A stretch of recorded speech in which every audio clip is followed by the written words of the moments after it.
Welcome to மைதிரிஸ் kitchen. இன்றைக்கி தயிர் வடை எப்படி பண்ணுறதுன்னு பார்க்கலாம் வாங்க. தயிர் வடை பண்ணலாம், எப்படி பண்ணுறதுன்னு பார்க்கலாம் வாங்க. அதுக்கான பொருட்கள்லாம் இருக்குது வாங்க. கொத்தமல்லி வச்சுருக்கேன் மேலே தூவுறதுக்கு. தயிர் 1 கப்பு வச்சுருக்கேன். உளுந்து 1 டம்ளர் களைஞ்சி ஊற வச்சுருக்கேன் 1 மணி நேரத்துக்கு முன்னாடியே. காராப்பூந்தி வச்சுருக்கேன் மேலே தூவ. ஒரு 10 மிளகு, 1/2 ஸ்பூன் உப்பு, 1 பெட்டி பெருங்காயம் வச்சுருக்கேன், சின்ன கட்டி பெருங்காயம், 1 பச்சை மிளகா, துளியோண்டு இஞ்சி. இது வந்து அரைக்கிறதுக்கு தேங்காய், பச்சை மிளகாய், இஞ்சி 3 வச்சுருக்கேன். வாங்க பார்க்கலாம் எப்படி பண்ணுறது. பச்சை மிளகாய், இஞ்சி போடுறேன். இது உப்பு இதெல்லாமே போட்டுடலாம், பெருங்காயம் எல்லாம். பச்சை மிளகாய், இஞ்சி, மிளகு, உப்பு, பெருங்காயம் எல்லாம் போட்டிருக்கேன். ஒரு அடி அடிச்சுக்கலாம் ஃபஸ்ட்டு நம்ம. இப்போ நம்ம இந்த உளுந்தை போட்டுக்கலாம். உளுந்தை போடுறேன்.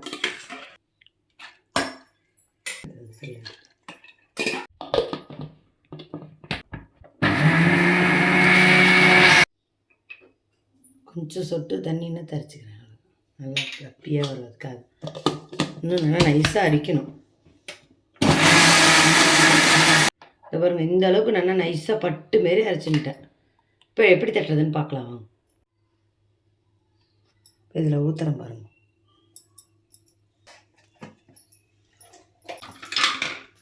அரைச்சி இதில் போட்டோம். இந்த பாருங்கள், இந்த மாதிரி பருப்பு மத்து மாதிரி இந்த மாதிரி பருப்பு மசிக்கிறது இருக்குது, இதை எடுத்துக்கலாம். இப்படியே பண்ணி நல்லா ஃப்ளப்பியாக வரும். வடை சாஃப்டாக இருக்கும், அழுத்தமாகவே இருக்காது. மிக்சியில் அரைச்சா அழுத்தமாக இருக்கும்னு நினைப்பேன், அழுத்தமாகவே இருக்காது. நல்லா இப்படி பண்ண இது இல்லைன்னா கையில் பண்ணிக்கலாம், அதனால் தப்பே கிடையாது. பாருங்கள், நல்லா இந்த சூடெல்லாம் போயிடும். இப்போ உங்களுக்கு மிக்சி அரைச்சதுனால சூடாக இருக்கும் ரொம்ப. நம்ம ஒரே அடியாக டெய்லி கிரைண்டரில் அரைக்க முடியாது இல்லையா. சின்ன குடும்பம்னா இப்போ ஒரு சின்ன கப்பில் 1 கப்பு தான் போடுவோம் நம்ம, அதனால் இது மாதிரி பண்ணலாம். இது நல்ல இதுவாக இருக்கும். இதிலே எல்லாம் போட்டதுனால நம்ம எதுவுமே போட வேண்டாம்.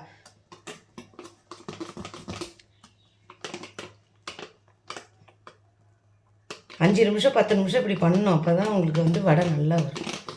பாருங்க, இதுமாரி நல்லா பண்ணி வச்சுட்டேன். 5 நிமிஷம் பண்ணிட்டேன். நல்லா ஃப்ளப்பியாக இருக்கு மாவு. இப்போ அடுப்பு பற்ற வைக்கிறேன், எண்ணெய் ஊற்றுறேன்.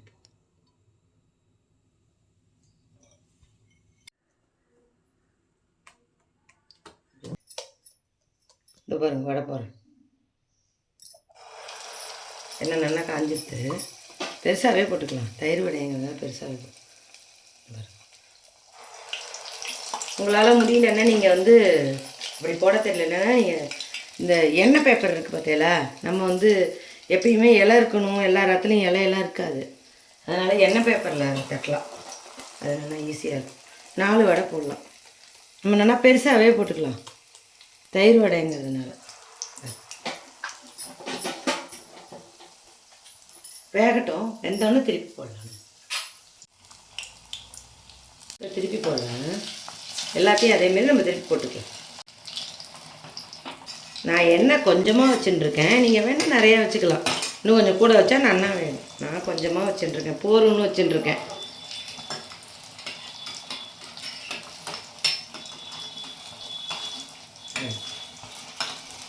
நல்லா 2 பக்கமும் திருப்பி விட்டு நல்லா வேகட்டும் வடை.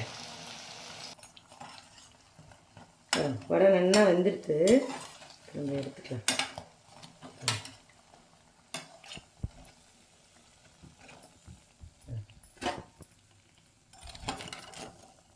இது ரொம்ப நம்ம முறமுறன்னு ஆகணுங்கிறது இல்லை, ஓரளவுக்கு பொன்னிறமாக வந்தால் போதும். வெந்துட்டு நல்லா வெந்திருக்கணும். இப்போ நம்ம தயிர் வடைக்கு அரைச்சிக்கலாம். 1 பச்சை மிளகாய், இஞ்சி வச்சுருக்கேன். அவங்கவுங்க காரத்துக்கு தக்கன போட்டுக்கலாம். தேங்காய் போட்டுக்கிறேன் 1 கப்பு. அரைச்சிக்கலாம்.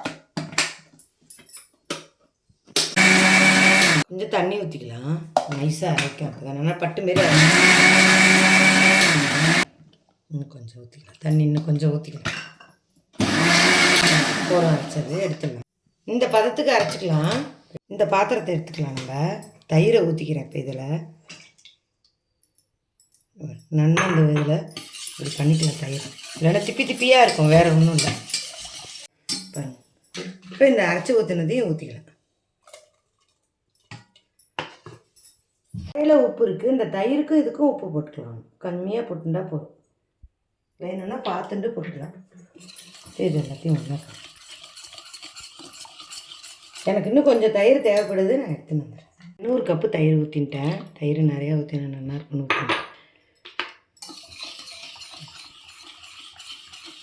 இப்போ இதில் வடை போடலாம். எப்படி போடுறதுன்னு பார்க்கலாம். ஒன்று ஒன்றா போடலாம் மெதுவாக. பாருங்கள் பாருங்கள், ஒன்று அமுக்கி விட்டு ஒன்று ஒன்றா போட்டுக்கலாம்.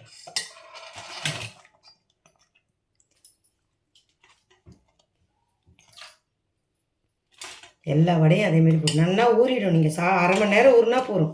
சூப்பராக ஊறிடும் தயிர் வடை. அவ்வளோதான். இதிலே கொத்தமல்லியை போட்டுக்கலாம் நம்ம. இந்த காராப்பள்ளி இதிலே போட்டு தயிர் வடை ரெடி. இந்த மாதிரி ரெசிபி பார்க்கணுன்னா என்னோடய சேனலை ஃபாலோ பண்ணிக்கோங்க எல்லோரும்.